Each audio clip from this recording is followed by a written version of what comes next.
Bismillahirrahmanirrahim. Assalamualaikum warahmatullahi wabarakatuh.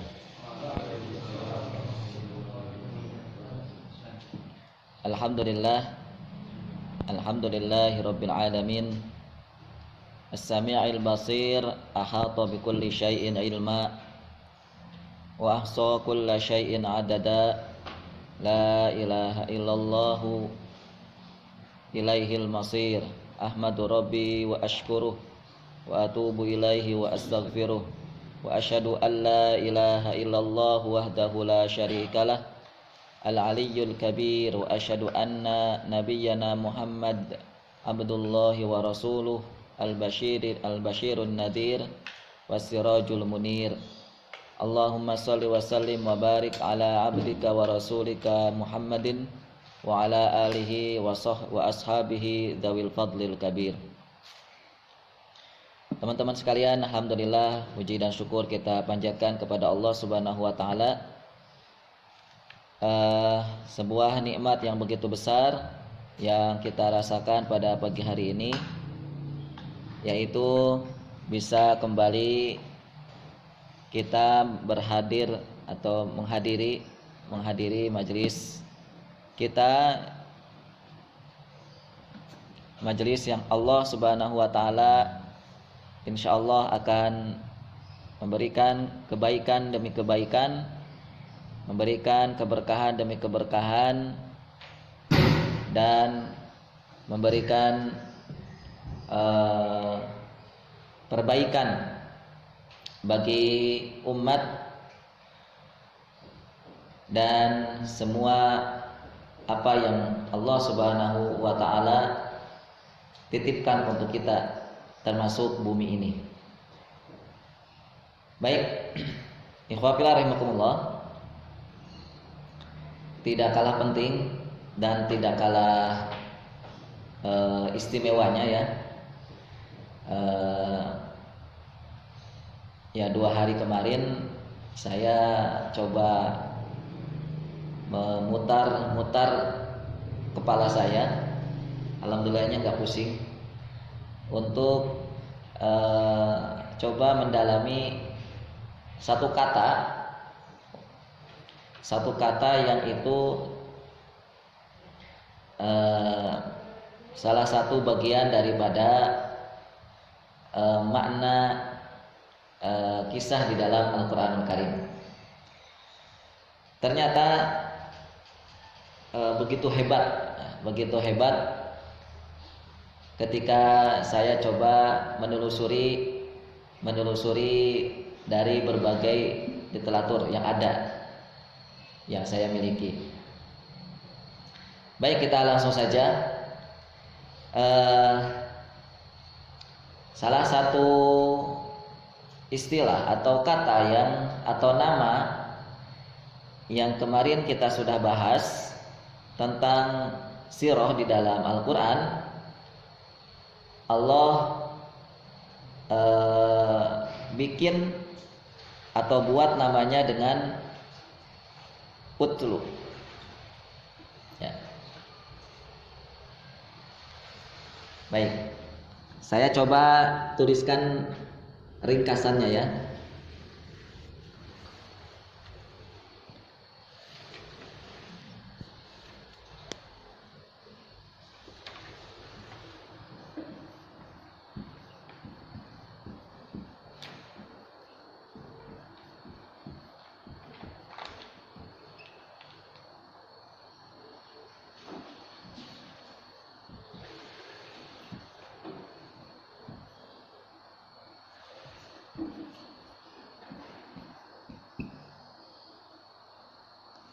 Yang saya bahas di surat Al-Maidah ayat 27.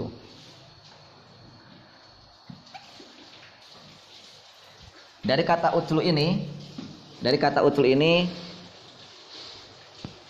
ada beberapa faidah, beberapa poin penting yang coba saya sudah simpulkan sendiri ya. Satu, kata perintah yang kedua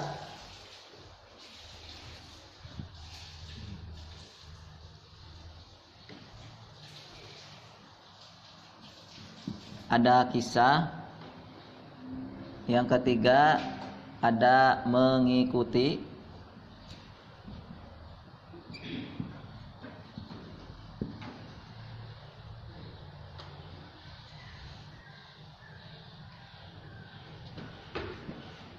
lalu ada kitab-kitab,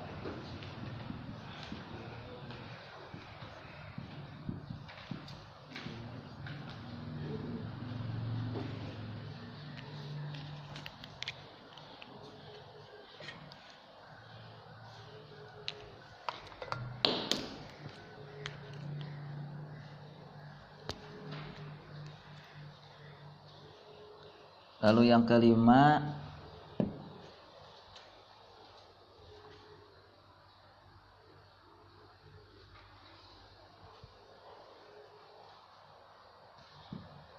ditiru, lalu yang keenam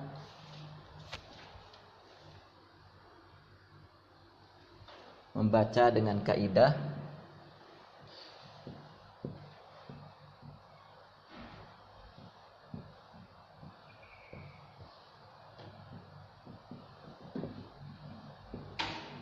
lalu yang ketujuh menjalankan yang diminta,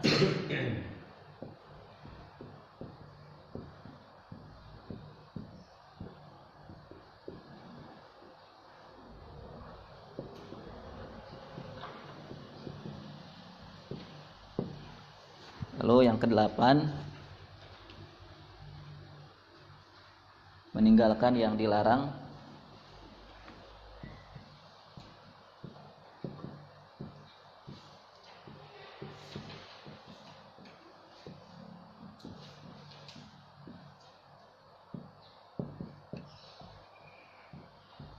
lalu yang kesembilan ada tema tentang Yahudi.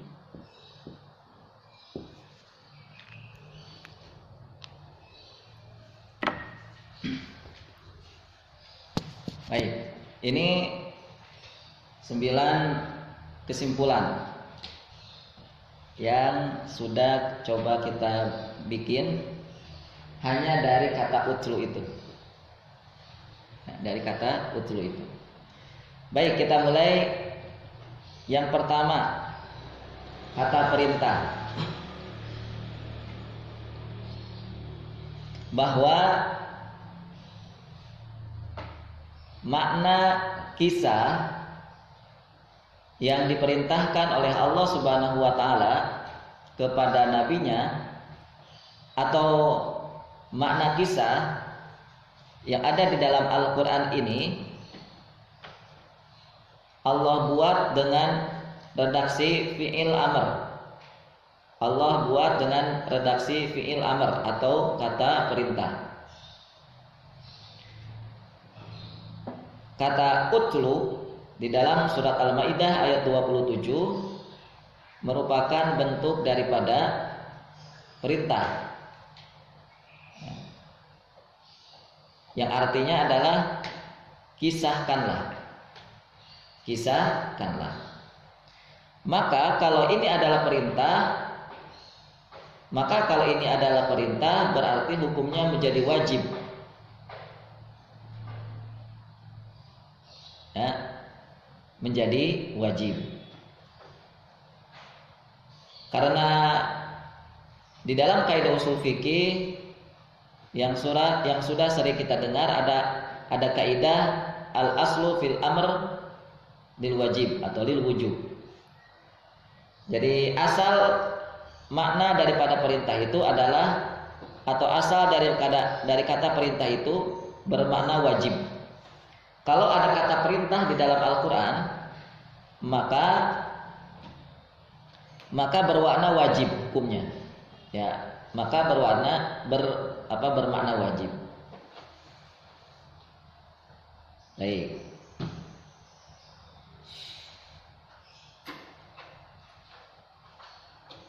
Kita bacakan dulu ayatnya. A'udzubillahi minasyaitonirrajim. Bismillahirrahmanirrahim.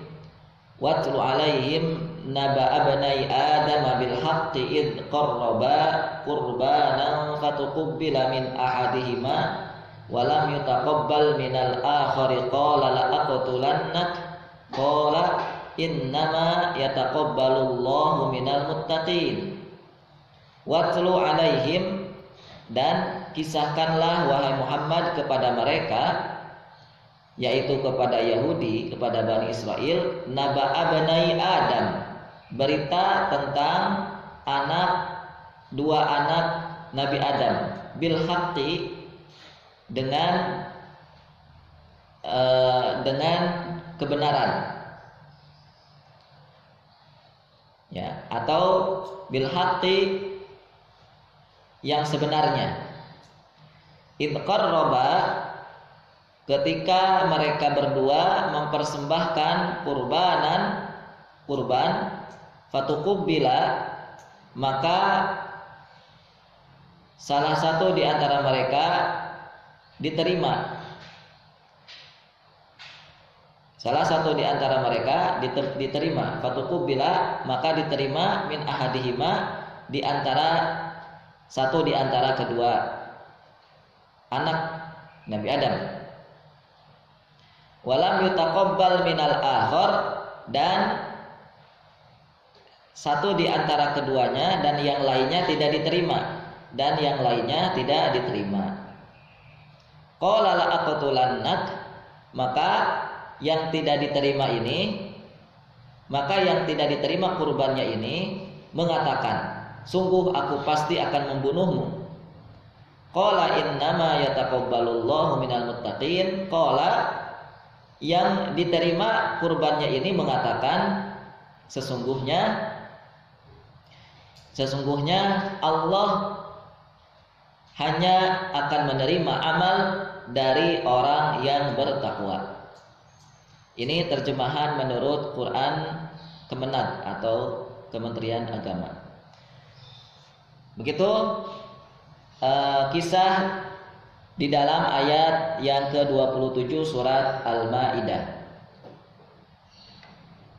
Ini kisah, kata Allah, wajib hukumnya untuk disampaikan kepada Bani Israel, kepada Yahudi, yang tentunya adalah Yahudi masyarakat Bani Israel yang ada ketika itu.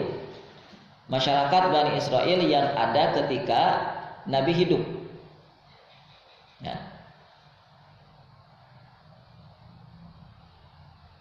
Baik. Satu itu ya, kata perintah. Nanti kita hubung-hubungkan, atau nanti kita satu persatu kita pelajari. Yang kedua,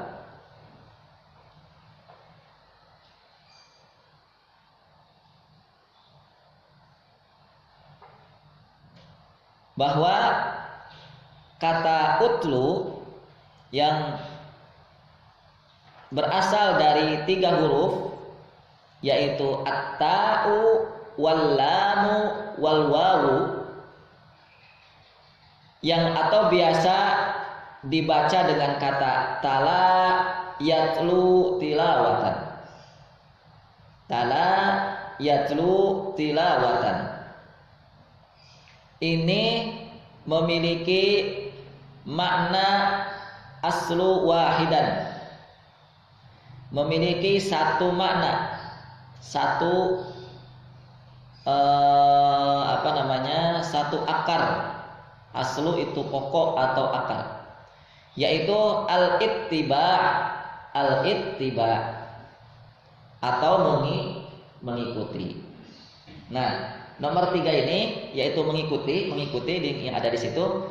Nah, ini dari sini, dari asli arti dari kata utlu. Asli arti dari kata utlu ini adalah mengikuti.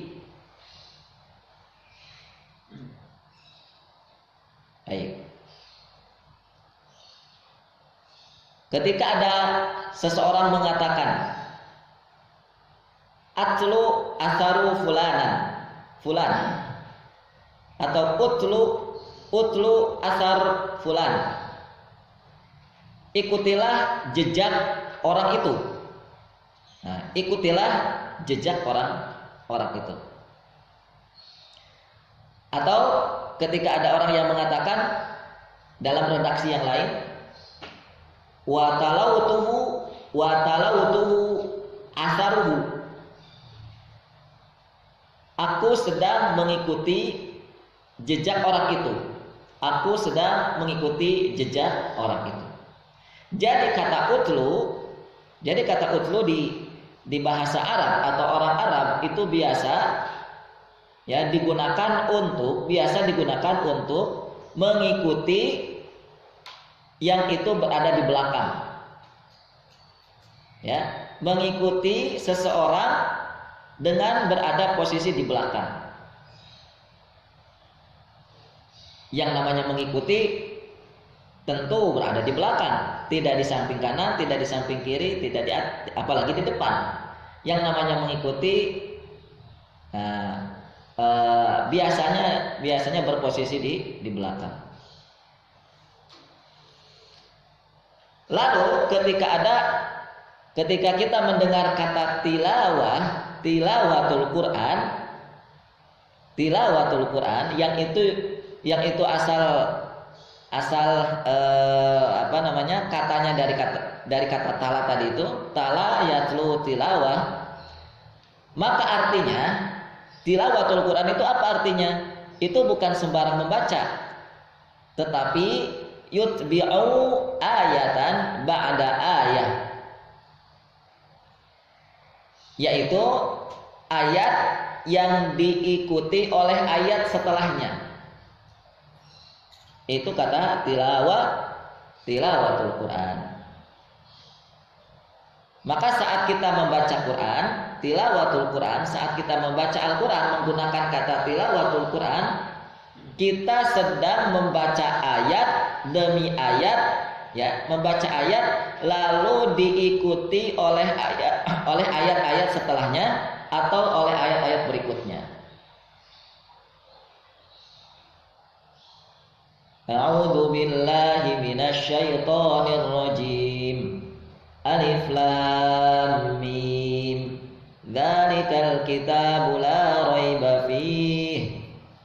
Kalau kita sedang membaca tilawah, sedang membaca Al-Qur'an itu kita sedang membaca ayat demi ayat yang terus kita baca, yang terus diikuti oleh ayat-ayat yang ada di belakangnya. Alif lam mim. Terus begitu maju. Dzalikal kitabu la raiba fi, ayat kedua. Hudal lil muttaqin, ayat yang ketiga. Nah itu. Jadi begitu posisinya. Ya. Baik. Kemudian makna tilawah, makna tala atau utlu yang merupakan bentuk daripada fi'il amr ini, yang artinya tadi adalah mengikuti. Ini juga sebagaimana yang ada di dalam surat Asy-Syams, yang Allah mengatakan wal qamari idza talaha. Wal qamari idza talaha ay annal qamar tala syams, bahwa bulan itu tabi'aha, mengikutinya. Bulan itu mengikuti matahari. Yakni dhahabati syams fatabi'ahal qamar.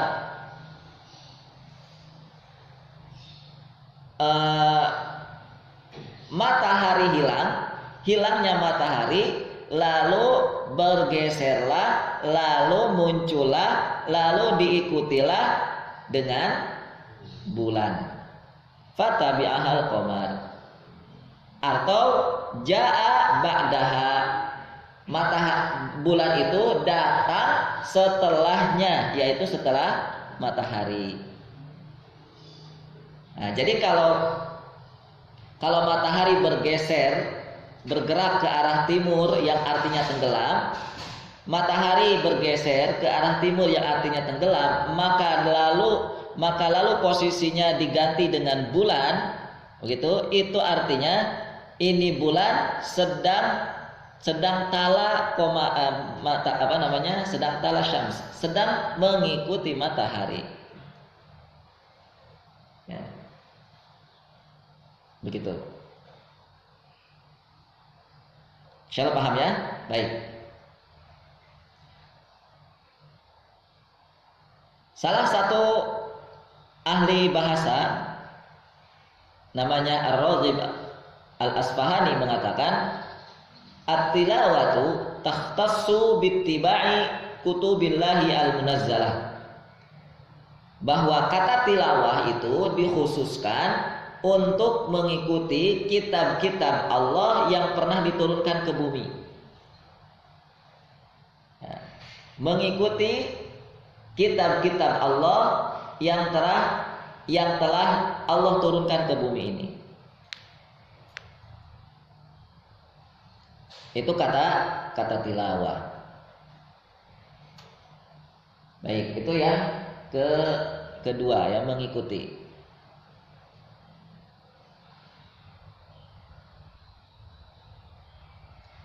Lalu berikutnya,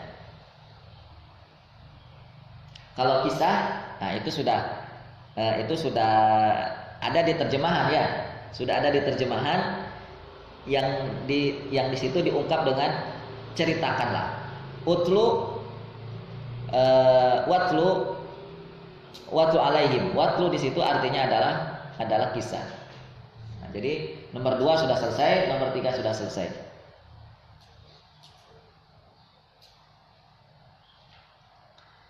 Lalu berikutnya, para ulama ketika membahas ayat-ayat yang berkenaan tentang kata tala, di antaranya adalah dalam beberapa ayat berikut ini. Yang pertama dalam surat Yunus ayat yang ke-16, Allah mengatakan ma talautuhu alaikum. Aku tidak membacakannya kepadamu.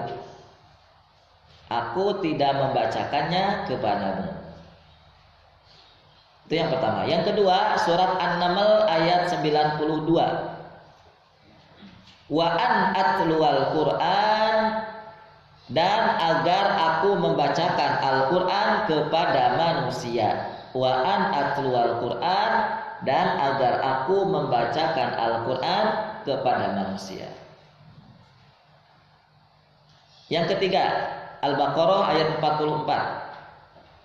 Wa antum tatlunal kitab, yang artinya padahal kamu membaca Alkitab.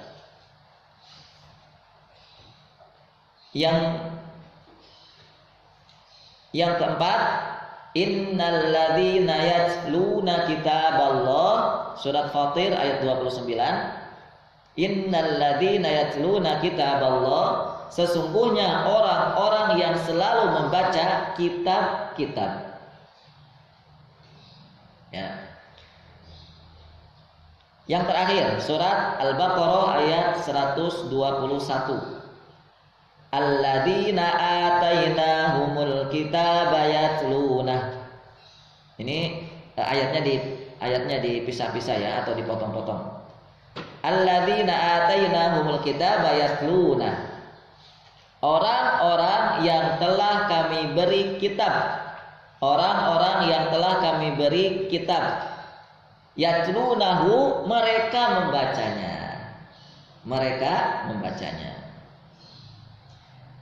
Nah, para ulama membahas ayat-ayat tadi loh ya. Al-Baqarah 2121, Fatir 29, Al-Baqarah 44, An-Naml 92, Yunus 16. Dibahas. Kesimpulannya apa? Kesimpulannya begini. Fahadhil ayat al-karimah. Di dalam ayat-ayat yang mulia ini isyaratun, ada isyarat, ila ja'alal kitab imaman. Alkitab itu dijadikan sebagai pemimpin. Alkitab itu dijadikan sebagai imam. Wa muqtada, dan dijadikan sebagai ikutan, sesuatu yang diikuti. Wa hum waqi'una khalfah, dan mereka atau umat yang menerima Al-Quran itu berada di mana posisinya? Di belakangnya, berada di belakangnya. Mustadhi'una binurih. Mereka mendapatkan cahaya, atau mereka memiliki penerang. Mereka menjadi terang. Lantaran apa? Binurihi, lantaran cahaya yang berasal dari Alkitab. Mustafiduna min ahkamihi, dan mereka mendapatkan manfaat yang itu berasal dari ahkam, hukum-hukum atau hikmah-hikmah dari Al-Quran, dari Alkitab. Itu kesimpulan bahwa kata yatlun di dalam Al-Quran itu menjelaskan tentang mengikuti Alkitab, atau dijadikannya Alkitab itu, diturunkannya Alkitab itu sebagai imam, sebagai ikutan, sesuatu yang diikuti.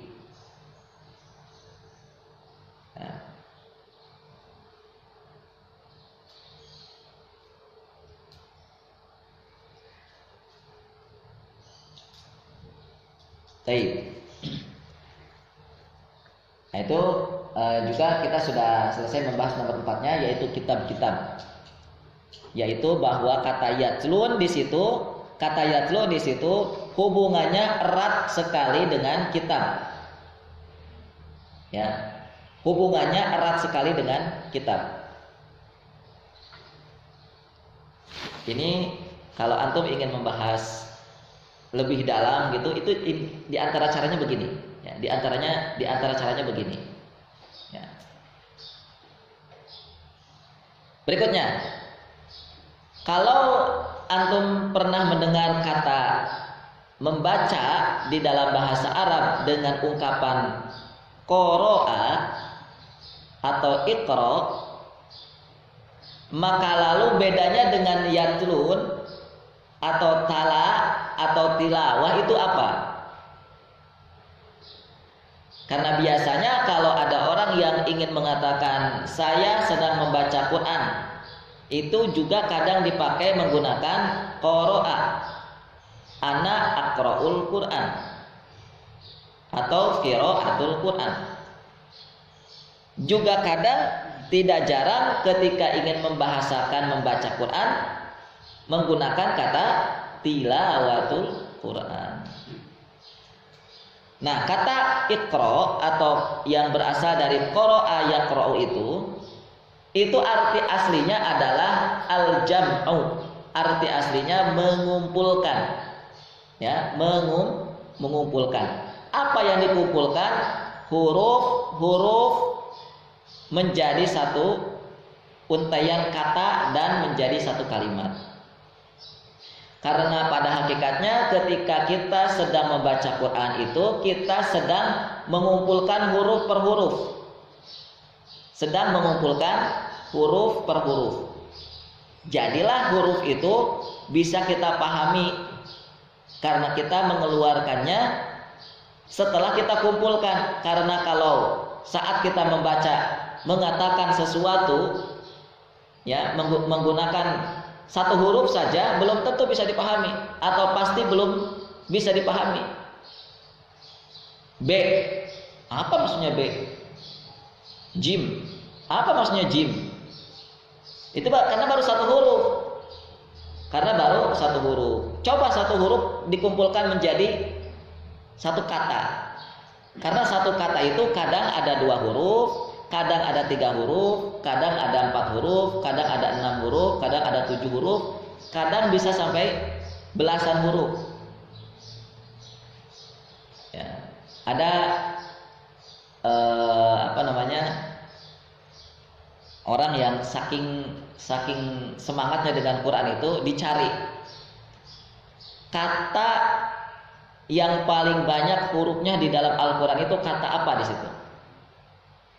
Itu ternyata setelah dicari itu ada satu kata yang paling banyak hurufnya.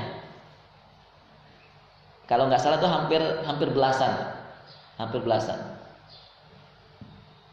Baik, kita kembali.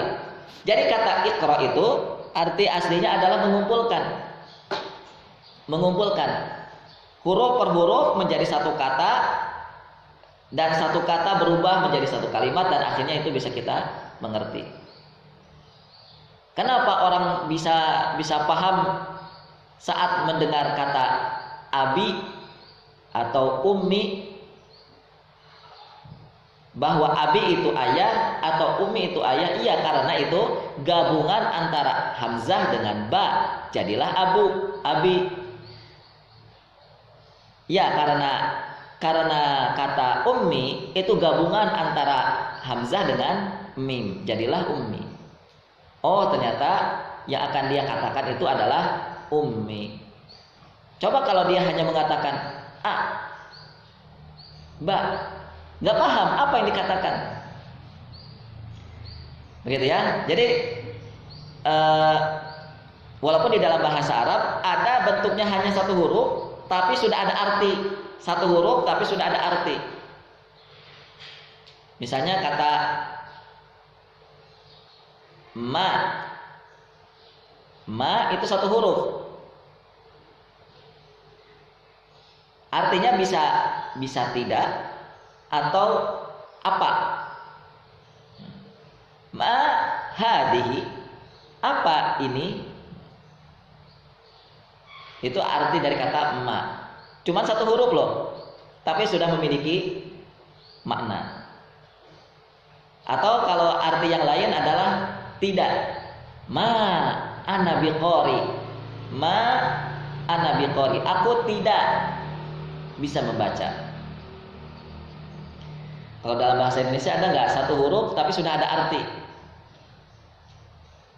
Coba cari dalam huruf-huruf alfabet atau dari A sampai Z, itu ada nggak huruf itu punya arti? A apa artinya A? C apa artinya C? D apa artinya D? Kalau dalam bahasa Arab ada, ya, ada huruf-huruf, satu huruf saja itu sudah ada maknanya. Bi, nah itu bi dalam bahasa Arab itu bisa dengan bi ayyi syai'in, dengan apa? Ya. Baik. Tapi itu pun juga dengan ya belum bisa dipahami. Baik. Itu kata Iqra. Iqra itu artinya tadi mengumpulkan satu huruf menjadi kata, satu kata menjadi satu kalimat. Nah, adapun kata qiraah ini hanya mengandung makna membaca, yang itu hanya bisa mengambil satu pahala dan keberkahan dari membaca itu. Jadi kata qiraah itu adalah sesuatu yang menjelaskan akan apa yang dibaca. Kalau Al-Qur'anul Karim yang dibaca, maka akan mendapatkan pahala. Tetapi kalau yang dibaca adalah buku-buku yang lain atau kitab-kitab yang lain, maka belum tentu ada pahalanya. Jadi kata qiraah, kata Iqra itu menunjukkan apa saja yang dibaca. Bisa Quran, bisa bisa yang ada di internet itu ya, baik itu Facebook atau apapun itu, maka kalau kita sedang membaca maka kita sedang iqra. Tapi kalau kata membaca menggunakan kata tala itu tidak boleh kita gunakan kecuali untuk menunjukkan bahwa kita sedang membaca Al-Quran atau kitab-kitab. Jadi itu kekhususan atau perbedaan antara utlu atau tala dengan iqra atau qara'a.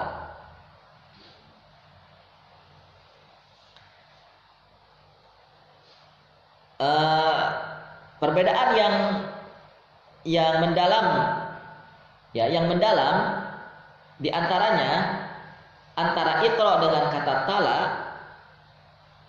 ya. Kata tala ini adalah membaca dengan penuh pemahaman. Nah, gitu. Bahwa membaca dengan penuh pemahaman yang mendalam juga diamalkan, maka itu artinya tala bukan iqra. Itu artinya adalah utlu bukan iqra.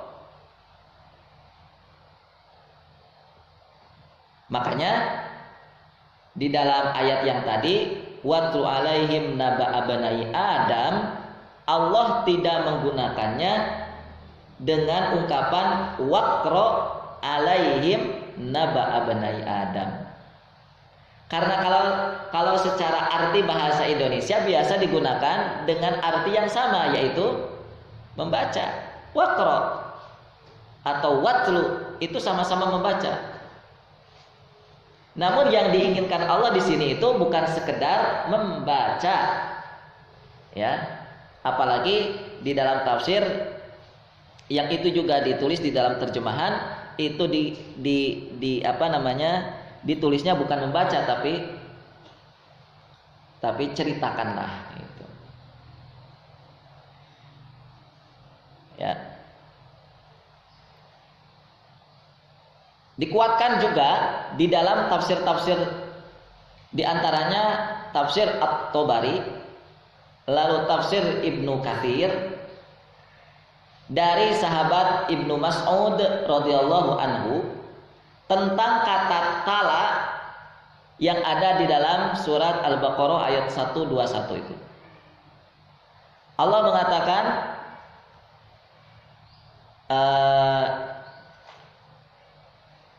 alladzina atainahumul kitaba yatlunahu haqqa tilawati ulaika yu'minuna bihi wa may yakfur bihi fa ulaika humul khasirun. Al-Imam Ibnu Mas'ud mengatakan walladzi nafsi biyadih, demi zat yang jiwaku berada di tangannya, inna haqqa tilawati, bahwa sesungguhnya membaca dengan sebenar-benarnya membaca itu maksudnya adalah an yahilla halalahu, menghalalkan apa yang dihalalkan, menghalalkan apa yang dihalalkan, wa yuharrimu harama, mengharamkan apa yang diharamkan, wa yaqra'ahu kama anzalahullahu azza wajal, membaca Al-Quran sebagaimana Al-Quran itu Allah turunkan,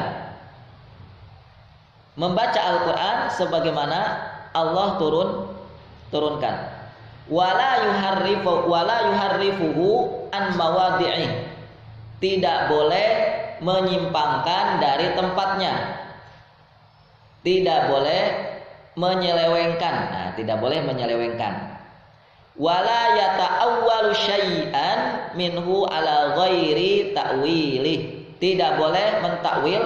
Mentakwil itu mengambil makna, mengambil penjelasan sedikit pun dengan cara yang keliru, dengan cara yang salah. Al-Imam Ibnul Qayyim mengatakan di dalam Miftah Darus Sa'adah bahwa kata tilawatul Quran tatanawalu tilawah lafdhihi wa makna lafdhahu wa maknahu. Jadi kata tilawah itu mencakup membaca lafaz, membaca huruf per huruf, juga membaca makna-maknanya. Ya, membaca makna-maknanya. Maka seseorang itu dikatakan sedang tilawatul Quran, itu artinya dia harus membaca Al-Quran sesuai dengan tata cara yang mana bacaan itu telah diajarkan oleh Allah kepada Jibril, Jibril kepada Rasulullah, Rasulullah kepada para sahabat. Itu artinya kita sedang talak. Tapi kalau membaca Quran tidak sesuai dengan apa yang diturunkan Allah, maka kita baru sekedar iqra. Jadi orang-orang itu yang sedang membaca Quran tanpa riwayat, membaca hamzah ya begitu-begitu saja, membaca ain begitu-begitu saja, ya, jim, sin, shin, shod, dod, itu ya, itu tidak peduli cara membacanya, maka dia bukan sedang talak, dia bukan sedang tilawah, tetapi dia baru sekedar qiraah atau qiraatul Quran. Tapi ketika antum sedang berada di depan saya, atau ketika antum sedang berada di depan syekh membacakan Al-Quran, menjelaskan huruf per hurufnya, a'udzu billah, hamzahnya dijelaskan sesuai dengan metode dan kaidah yang benar, ainnya dijelaskan sesuai dengan metode dan kaidah yang benar, maka antum sedang tilawah. Ya. Itu yang pertama. Jadi kalau sedang tilawah, maka yang harus kita lakukan adalah membaca Quran sesuai dengan apa yang diajarkan oleh Allah kepada Jibril, Jibril kepada Rasulullah, dan seterusnya. Yang kedua, ini gabungan dari apa yang disampaikan oleh Imam Ibnu Mas'ud, apa yang disampaikan oleh Imam Ibnul Qayyim tadi. Kalau kita sedang tilawah, maka yang harus tercermin di dalam perbuatan atau amal adalah tidak mengambil atau berbuat sesuatu kecuali yang telah dihalalkan Allah.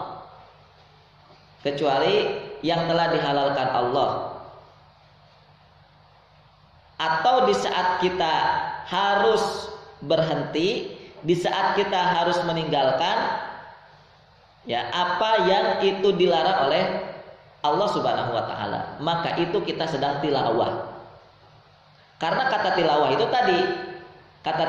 adalah menghalalkan apa yang dihalalkan Allah. Ini halal apa tidak? Halal, silahkan diambil.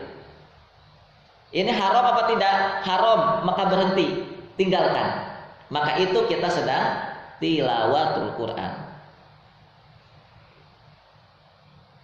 Jadi kata tilawatul Quran tidak cukup hanya di lisan, tetapi masuk sampai kepada amal perbuatan.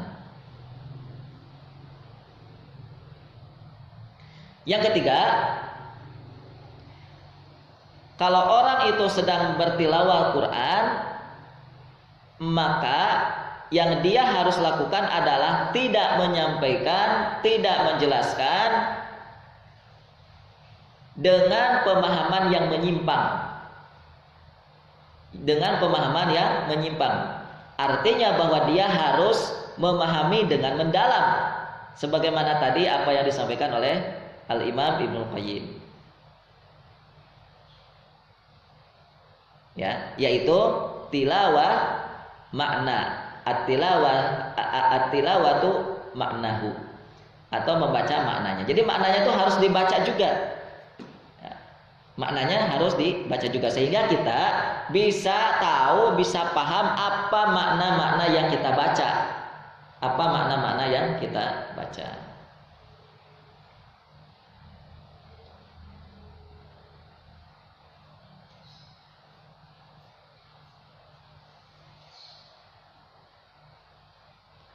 Maka sebagaimana tanda imannya seorang muslim, sebagaimana tanda imannya sebagai seorang muslim, ya dengan Qur'annya ia akan menjalankan apa-apa, ia akan menjalankan hal-hal apa yang tadi disebutkan di atas, apa yang tadi disebutkan oleh para ulama tadi, yaitu menjalankan apa yang dihalalkan dan meninggalkan apa yang diharamkan. Ya. Sehingga begitupun juga dengan kisah. Apa maksudnya? Nah, nanti kita urai satu persatu insyaallah. Maka kata haqqa tilawati ini, ya, haqqa tilawati ini adalah harus membaca dengan sebenar-benarnya membaca, harus membaca dengan sebenar-benarnya membaca, yang itu erat kaitannya dengan kisah.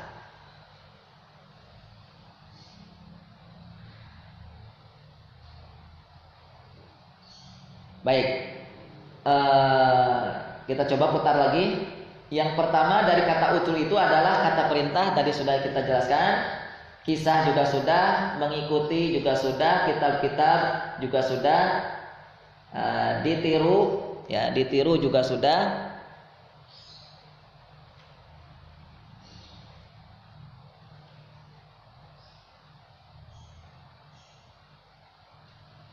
Ya, ditiru juga sudah karena kata tilawatul Quran, ya di dalam ayat-ayat tadi yang sudah disampaikan itu sekitar 5 ayat tadi ya, itu menjelaskan tentang bahwa Al-Quran itu sesuatu yang harus ditiru, ya sesuatu yang harus dijadikan sebagai pemimpin, sesuatu yang harus dijadikan sebagai teladan yang ditiru. Nah itu kita sudah sampaikan. Lalu membaca dengan kaidah, ya tadi juga sudah, menjalankan yang diminta, meninggalkan yang dilarang. Lalu yang ke-9 tentang Yahudi. Apa kata tala, kata utlu kaitannya dengan Yahudi? Ini adalah ayat yang menjelaskan tentang kisah yang bersambung, yang menyambung dengan kisah sebelumnya, yaitu di ayat yang ke-26, 25 dan seterusnya, yaitu kisah tentang masyarakat Yahudi, kisah masyarakat Yahudi yang sudah melakukan kezaliman, keburukan dan kejahatan, lalu disusul di ayat yang ke-27 dengan kisah tentang 2 anak Nabi Adam. Ya. Kira-kira ada yang bisa coba gambarkan, coba buat satu kalimat, satu ungkapan dari kesembilan makna ini, Kenapa kata kisah dipakai dengan utlu oleh Allah di dalam surat ini? Ada yang bisa gambarkan? Dengan menggunakan pemaknaan yang 9 itu tadi.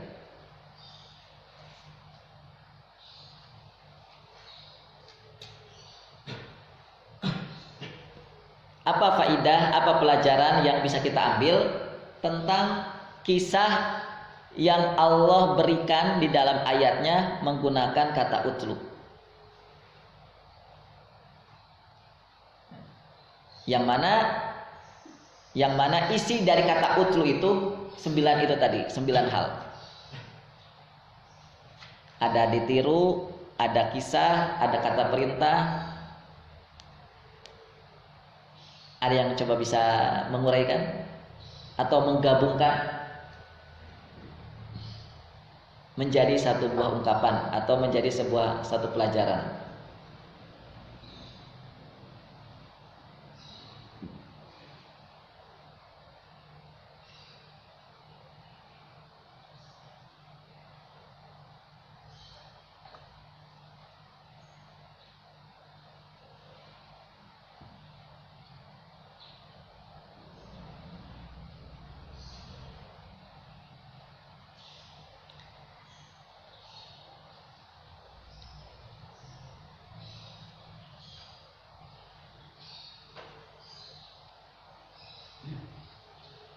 Ada yang mau nyoba?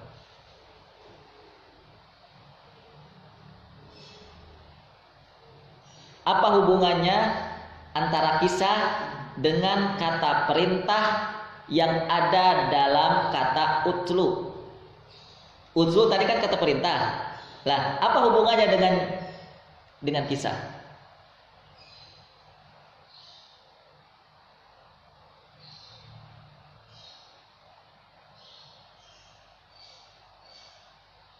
Ikhwafillah rahimani wa rahimakumullah, bahwa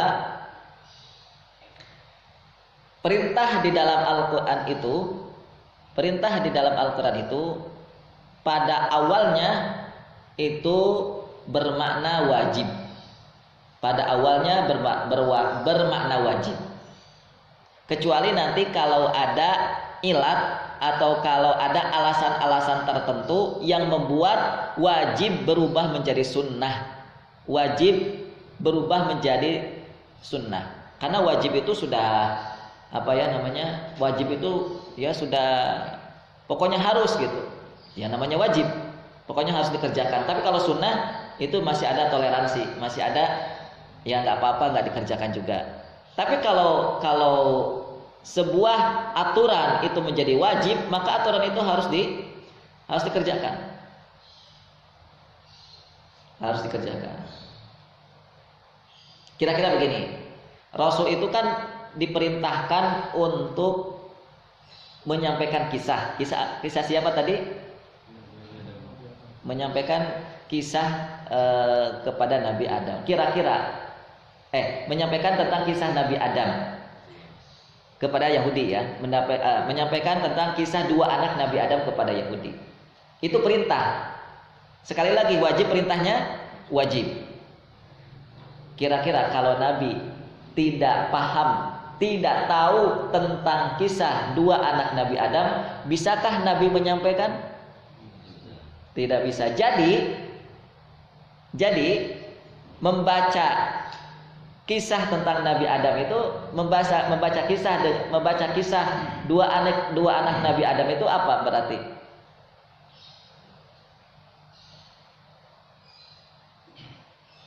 Berarti gimana?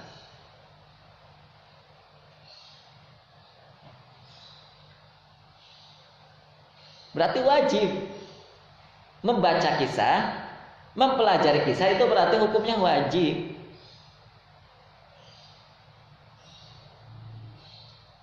Ya. Nah iya, kalau kita nggak tahu kisah, lalu tiba-tiba Allah perintahkan kita untuk menyampaikan kisah itu, kan nggak mungkin. Harus tahu dulu sebelumnya.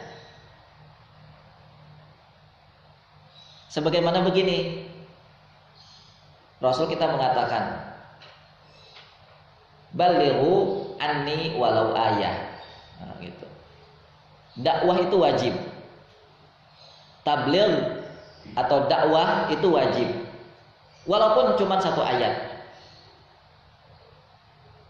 Makanya untuk mendapatkan satu ayat itu, yaitu dengan cara belajar, itu dihukumi Allah, dihukumi oleh Nabi dengan hukumnya wajib, fardu. Karena seorang muslim tidak akan bisa mendapatkan ilmu kecuali dengan belajar. Maka Rasul mengatakan utlubul ilm atau Thalabul ilmi fardhatun. Menuntut ilmu itu wajib. Thalabul ilmi itu wajib. Sama seperti ini. Atau paling tidak belajar kisah itu penting. Itu paling tidak kita bisa ngambil kesimpulan di situ. Mengapa? Karena Rasul kita Shallallahu Alaihi Wasallam metodologi cara berdakwahnya itu dengan menggunakan kisah. Ini kan ada sebuah masyarakat rusak. Masyarakat siapa ini? Masyarakat Yahudi. Ini ada sebuah masyarakat rusak, yaitu Yahudi. Lalu Allah perintahkan, wahai Muhammad, utlu, ceritakan kepada masyarakat rusak itu. Ceritakan apa ya Allah? Naba abnai Adam, 2 anak Nabi Adam. Loh, kalau kita mau bertanya, mau menanyakan begini, kenapa sih Allah untuk memperbaiki masyarakat rusak ini kok dengan kisah? Kok dengan kisah?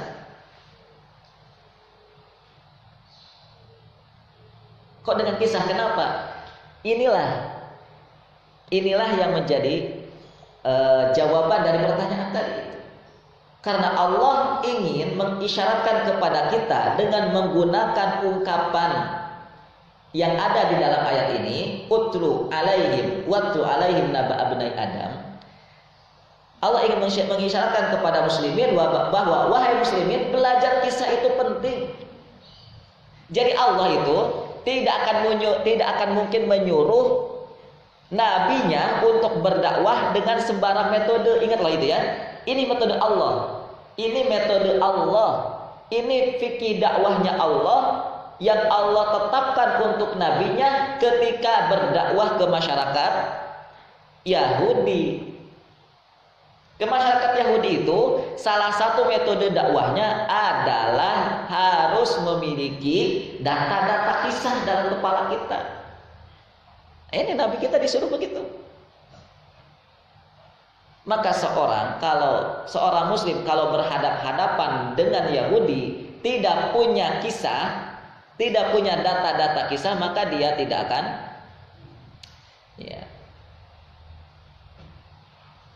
tidak akan maksimal dakwahnya. Tidak akan maksimal dakwahnya. Gitu kan? Iya. Makanya lihat penyampaian Allah Subhanahu wa taala dengan menggunakan utlu. Yaitu kata perintah. Masya Allah.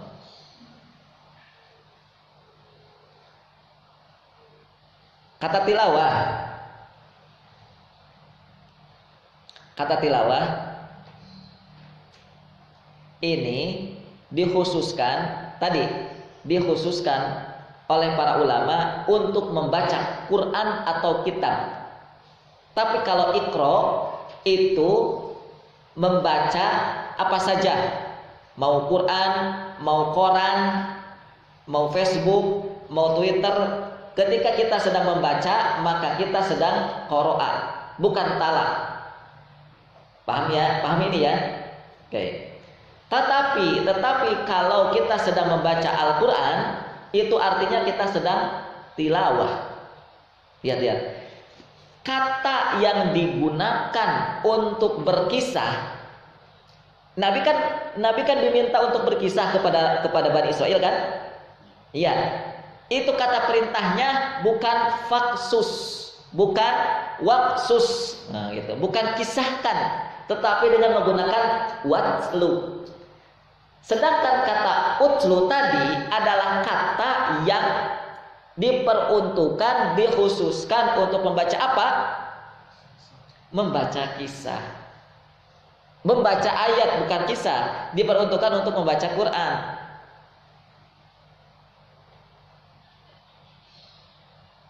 Tetapi Allah pakai kata utlu ini, Allah pakai untuk perintah mengkisahkan, untuk perintah kepada nabinya agar mengkisahkan sebuah kisah kepada Bani Israel dengan menggunakan utlu. Paham? Coba apa jadinya? Apa jadinya dari, yang bisa antum ambil?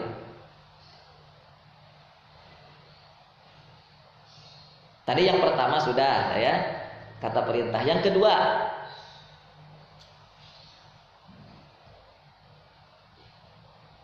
masa nggak ada yang bisa nangkep juga? Yang kedua apa kira-kira yang bisa antum dapat?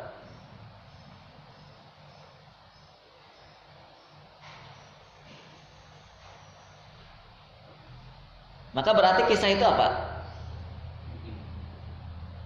Kenapa menjadi penting? Misalnya karena Allah menggunakan kata ayat seperti membaca kitab. Jadi ibaratnya membaca kisah itu sama seperti membaca kitab. Ayo, lihat, Masya Allah. Maka pertanyaannya, mengapa muslimin masih tetap cuek juga dengan kisah, masih tetap tidak mau perhatian juga dengan sejarah, masih tetap tidak mau serius juga dengan sirah nabawiyah? Kenapa? Why? Kata kalau bahasa Inggris. Why? Kenapa? Ada apa dengan anda, wahai muslimin? Sedangkan Allah sudah berfirman di dalam Al-Quran, sudah menggunakan kata kisah itu dengan menggunakan kata utlu, tala atau tilawah, yang mana kata tilawah ini adalah perintah membaca yang dikhususkan untuk Quran.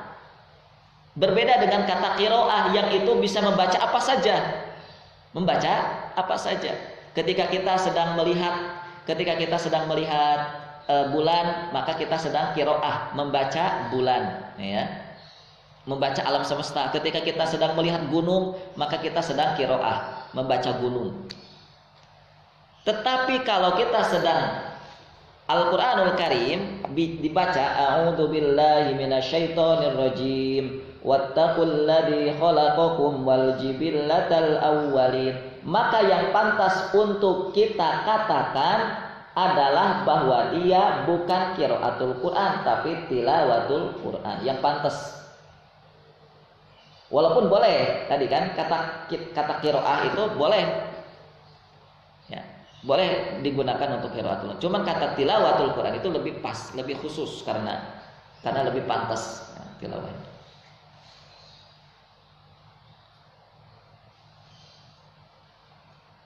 Karena kalau lihat kata tilawah di dalam Al-Quran itu pasti merujuknya kepada kitab, pasti merujuknya kepada kitab. Tapi beda kalau kata qiraah di dalam Al-Quran. Surat Al-Alaq saja, Iqra bismi rabbikal ladzi khalaq. Di situ kira-kira Allah perintahkan membaca apa? Enggak ada. Tidak ada objek yang harus dibaca. Baca apa? Iqra, bacalah bismi rabbikal ladzi khalaq, dengan menyebut nama Rabbmu yang menciptakan. Enggak ada objek yang Allah terangkan untuk dibaca oleh Rasulullah, enggak ada. Berarti kata Iqra itu bermakna apa? Baca, bermakna umum. Apalah, silahkan apa saja dibaca. Apa? Nah, itu kan. Tapi lihat kalau kata tilawah di dalam Al-Quran itu pasti menunjuknya kepada Alkitab atau kepada lebih khusus Al-Quran Karim. Innal ladzina atainahumul kitab. Nah, gitu. Alladzina atainahumul kitab, atau ya banyak ayat-ayat tadi yang sudah kita sampaikan. Namun uniknya kata tilawah ini yang tadi dikhususkan untuk membaca Quran, Allah pakai juga untuk perintah nabinya berkisah kepada Bani Israel. Maka ini artinya kisah itu disejajarkan dengan Quran. Kisah itu disejajarkan dengan Quran. Sama seperti para sahabat, para cucu-cucu sahabat itu yang mengatakan nahnu nata'allam maghaziyan nabi kama nata'allam suratan minal Quran. Kami diajari sirah Rasulullah sama seperti kami diajari Quran oleh orang tua kami. Ajib kan? Wah, ajib sekali itu, lihat.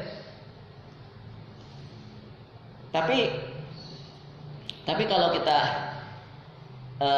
kita nggak membahas sampai sedetail ini, kita nggak akan paham. betapa dahsyatnya kisah itu.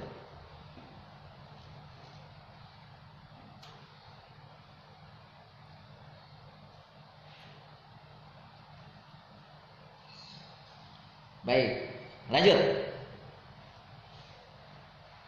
Kata perintah sudah. Nah, dengan kisah antara kisah dengan ayat ini juga sudah. Nah, coba yang ketiga ya.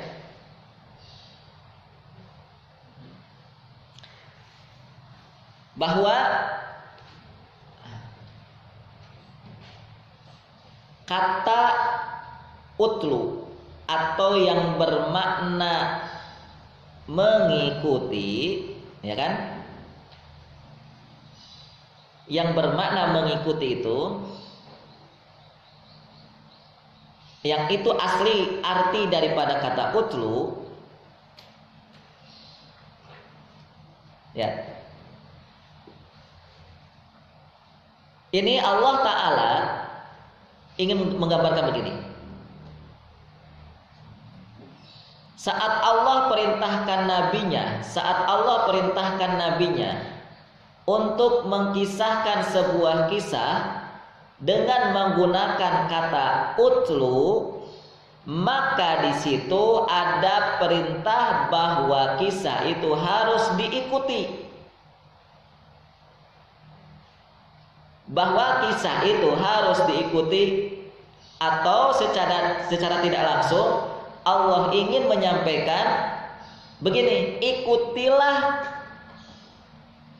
kisah itu. Ikutilah kisah yang sedang dibacakan oleh utusanku itu.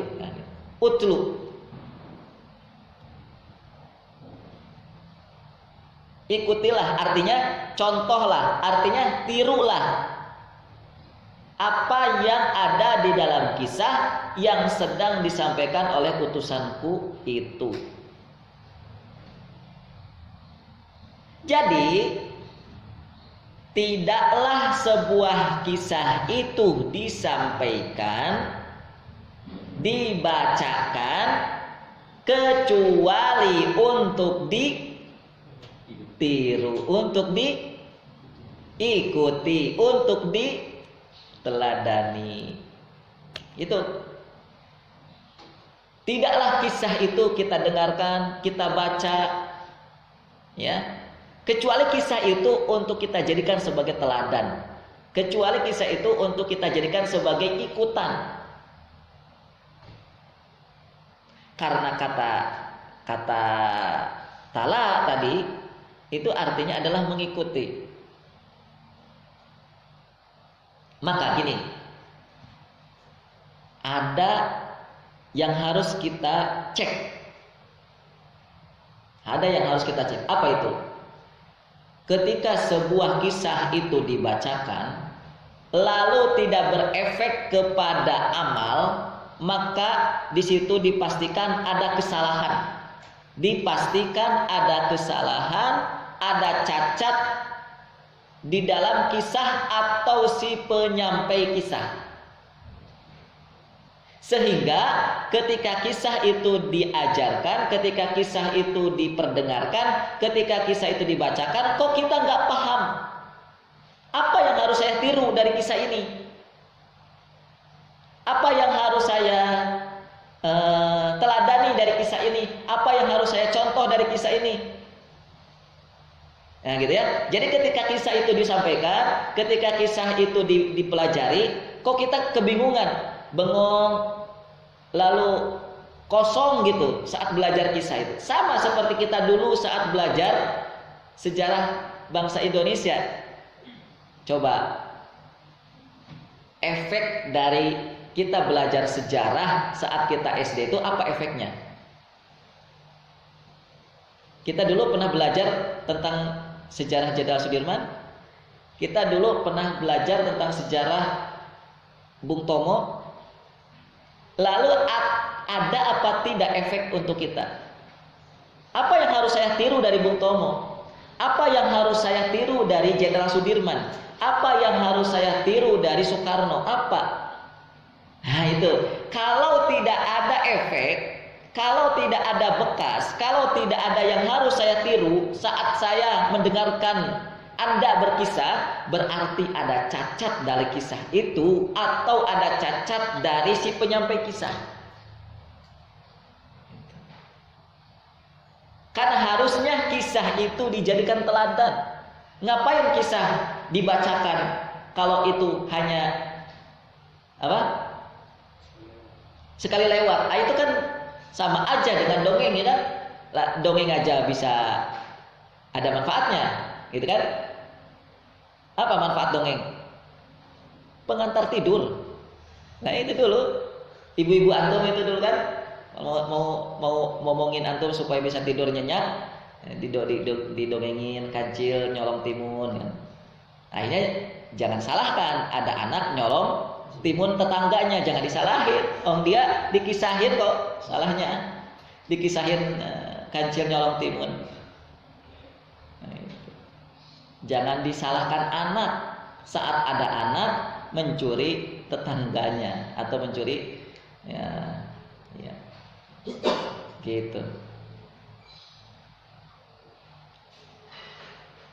Baik.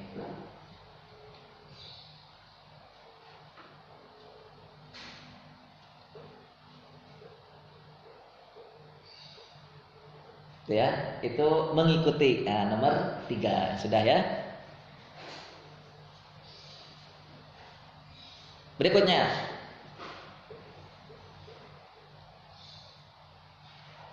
lihat efeknya panjang ini, karena yang sedang kita bahas itu kalimat Qur'ani ini, kalimat Qur'ani. Maka gini teman-teman, saya harap ini antum pahami ya, jenis metode tadabbur begini itu antum pahami. Walaupun ya kelihatan juga masih bengong-bengong aja gitu ya, masih bingung, tapi minimal antum pahami dulu. Ini cara Ustaz Fauzi begini-begini itu antum pahami. Saya dulu juga ya belum paham. Yang saya lakukan juga sama. Akhirnya saya coba catat di laptop ya. Ketika guru saya itu ya diantaranya Ustaz Budi Hafizahullah dan beberapa ustaz-ustaz yang memberikan cara mentadabur Al-Quran itu saya catat. Oh gini metode tadaburnya itu. Saya catat. 1, dengan memahami ayat. Dengan memahami asli katanya gitu. Saya catat sengaja itu hampir berapa halaman gitu. Saya cek lagi, kemudian saya ulang-ulang lagi videonya. Ya. Sehingga akhirnya alhamdulillah bisa mandiri. Jadi kalau menyampaikan ayat itu tidak itu aja. Menyampaikan ayat itu tidak monoton. Coba aja kalau antum dengerin surat Al-Baqarah ayat 183 dibacakan. Ya ayyuhalladzina amanu kutiba alaikumus syiyamu kama kutiba alal ladzina min qablikum la'allakum tattaqun. Itu pasti tidak akan keluar dari puasa, itu pasti coba lihat. Tapi kalau antum gali lebih dalam terus gitu, itu ayat bisa panjang kemana-mana itu.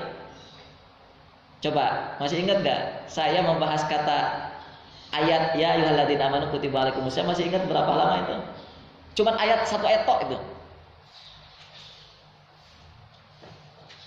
Bisa kepada pendidikan anak, bisa masuk kepada sejarah, bisa kemana-mana itu.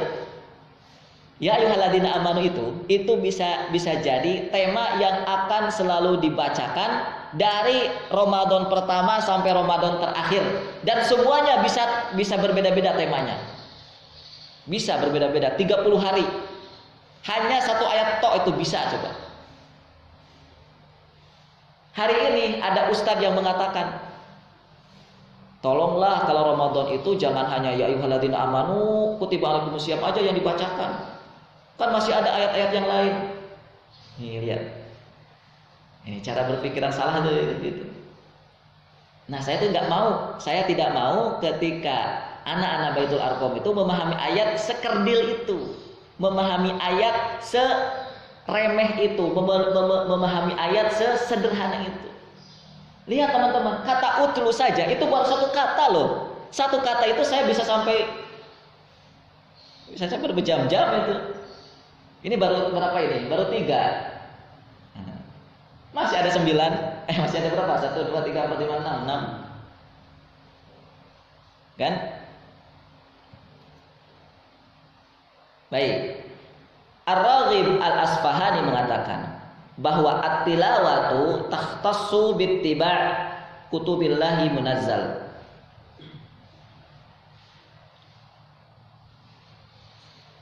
Bahwa menurut Al-Imam Al-Asfahani, Ar-Raghib Al-Asfahani, kata tilawah itu dikhususkan untuk mengikuti kitab-kitab Allah yang pernah diturunkan ke bumi.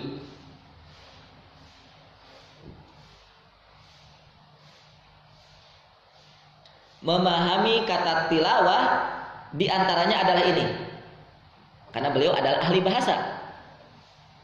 Ar-Raghib Al-Asfahani punya banyak kitab-kitab tentang kamus bahasa Arab. Nah, salah satu rujukan para guru, rujukan para masyayikh untuk mencerna makna dari sebuah kata di dalam bahasa Arab itu yang dipakai adalah kitabnya beliau, kitabnya Al-Imam Ar-Raghib Al-Asfahani rahimahullah. Beliau memahami atau menjelaskan kepada kita bahwa kata tilawah itu diungkapkan untuk dikhususkan untuk mengikuti kitab-kitab Allah yang pernah diturunkan ke bumi ini. Makanya kalau berbicara tentang Taurat, membaca Taurat, ya dipakainya kata utlu. Berbicara tentang Injil, dipakainya utlu. Ya.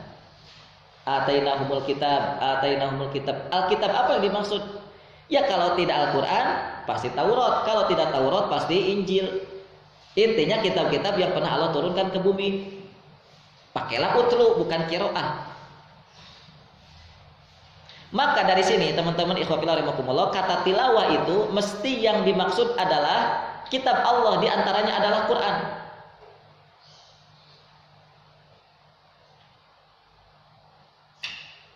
Nah, di antara adalah Al-Quran. Lalu apa kaitannya dengan kisah? Maka ciri khas dalam Islam, lihat, ciri khas dalam Islam adalah kisah itu bersumber dengan sumber yang jelas, sumber yang tidak bisa pokoknya sumber yang betul-betul bisa dipertanggungjawabkan kebenarannya, karena kisah dalam Islam itu sumbernya apa? Al-Quran atau Alkitab. Itu untuk menunjukkan kata utlu dari kata utlu itu untuk menjelaskan kepada kita bahwa kisah di dalam Islam itu ciri khasnya sumbernya kitab suci. Atau ciri khasnya kisah dalam Islam itu sumbernya adalah data-data yang data-data dari sumber yang jelas, bukan dari khayalan, bukan dari fiktif ataupun cerita tutur tinular atau nenek moyang, bukan. Ya. Sumbernya kitab suci, sumbernya kitab. Yang kedua, kisah di dalam Islam punya ciri khas apa? Menguatkan, membenarkan apa saja yang telah atau disampaikan dalam kitab-kitab sebelum Al-Quran. Jadi kisah di dalam Al-Quran itu atau kisah di dalam Islam itu ciri khas yang keduanya adalah ini kisah menguatkan benarnya kisah yang pernah disampaikan dulu di Taurat, dulu di Injil, gitu maksudnya. Karena kisah tentang dua anak Nabi Adam pernah diceritakan Allah. Allah ceritakan di dalam kitab mereka, yaitu Taurat lah, kabar Israel. cerita dua anak Nabi Adam itu, kalau di dalam Al-Quran tidak ada tuh nama Habil dan Qabil, itu tidak ada. Mana coba? Mana Habil dan Qabil mana? Habil dan Qabil mana, ayat-ayat berapa? Nggak ada. Sepemahaman saya juga, yang pernah saya dengar dari beberapa kajian, di dalam Taurat juga katanya tidak ada. Di dalam Taurat tidak ada nama Habil dan Qabil. Tapi ya sudahlah, itu sudah karena sering kita dengar bahwa dua anak Nabi Adam itu sering kita dengar dengan nama Habil dan Qabil. Ya. Jadi dua anak Nabi Adam ini yang disuguhkan untuk Bani Israel ini sebenarnya sudah ada di kitab mereka, sudah ada di kitab Taurat. Ya, sudah ada di kitab Taurat. Itu ya, dua kriteria, dua ciri khas kisah dalam Islam. Nah, jadi ini menambah hazanah untuk kita tentang keistimewaan kisah itu. Bahwa kisah itu atau sejarah di dalam Islam itu benar-benar istimewa dibandingkan dengan kisah-kisah atau sejarah-sejarah di luar Islam. Maka hari ini banyak orang yang salah kaprah atau banyak orang-orang Muslim yang mereka lebih mengagungkan, lebih mengidolakan kisah-kisah di luar Islam. Itu luar biasa aneh sekali. Lah iya, hari ini kalau anak-anak diceritakan Superman, itu kan kisah Superman. Batman, itu kan kisah Batman. Itu pasti siapapun anak-anaknya, termasuk saya sendiri, tahu itu. Ya, itu siapa nama aslinya, gitu kan? Dimana, kenapa bisa terbang? Kayak Spider-Man itu. Spider-Man kenapa kok bisa begitu? Termasuk juga kisah yang ada di televisi itu, yang punya Indonesia misalnya Kapak Maut Naga Geni 212 itu. Wiro Sableng, nah gitu-gitu. Itu pasti kita tahu kan? Iya. Dan pasti yang akan kita lebih gemari itu kisah-kisah itu. Padahal itu fiktif. Padahal itu ilusi. Tapi kalau kita coba dengerin kisah tentang Rasulullah, coba kita dengerin kisah tentang Abu Bakar, sulit kita khusyuknya kayak kita mendengarin atau kayak kita melihat kisah-kisah fiktif tadi. Ada loh ya, anak-anak pengajian ditanya, coba anak-anak pengajian sebutkan nama-nama istri Nabi. Lucu itu. Yang bisa jawab yang bisa terjawab cuma dua. Kalau tidak Khadijah, pasti Aisyah radhiyallahu anha. Emangnya istri Nabi ada dua gitu? Nah, lihat. Ketika ditanya salah seorang ustadznya juga termasuk ustadz yang familiar lah. Saya tidak sebutkan. Pokoknya nama belakangnya Mbak Salamah gitu. Kan banyak tuh kan? Banyak nama Mbak Salamah. Ustadz titik-titik Mbak Salamah. Beliau ini, hafizahullah, beliau ini menanyai anak-anak muda kayak antum nih yang sudah sering ngaji. Ditanya sama beliau, sebutkan nama-nama istri Nabi. Atau disebutkan, ditanya sebelumnya, istri Nabi ada berapa? Nggak ada yang jawab. Padahal istri Nabi itu adalah ibu kita. Istri Nabi adalah ibu kita. Istri Nabi ada berapa? Kan antum bisa 11. 2 yang meninggal, 9.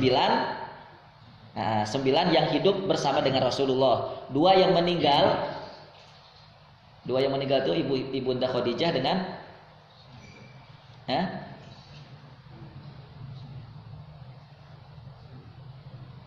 Meninggal sebelum Rasulullah meninggal. Sebelum Rasulullah. Yang 9 itu, 9 sisanya itulah hidup yang membersamai Rasulullah. Bahkan Rasulullah meninggal itu 9-nya tetap. Nah kayak gitulah. Jadi ini kisah ini Allah sampaikan melalui kata utlu ini. Ini untuk menjelaskan kepada kita tentang keistimewaan lain daripada kisah. Maksudnya kisah dalam Islam ya. Jadi kalau antum berkisah dari kisah Islami yang itu sumbernya adalah dari ajaran agama kita, maka dipastikan ini kisah orisinil. Karena sumbernya adalah wahyu, karena sumbernya adalah kitab suci. Baik, sudah kita cukupkan dulu. Masih ada lain kali lah kita sebutkan insyaallah. Ini 2 ya. Saya ulangi dulu. Ini 2 kata yang dipakai Allah untuk menunjukkan makna kisah. 1 uzkur, kemarin kita sudah sampaikan. Ini tolong dicek lagi ya. Silakan dibaca-baca ulang, silakan didengarin ulang. Yang kedua utlu. Wallahu ta'ala bishawab. Berikutnya saya ingin menyampaikan sebelum istirahat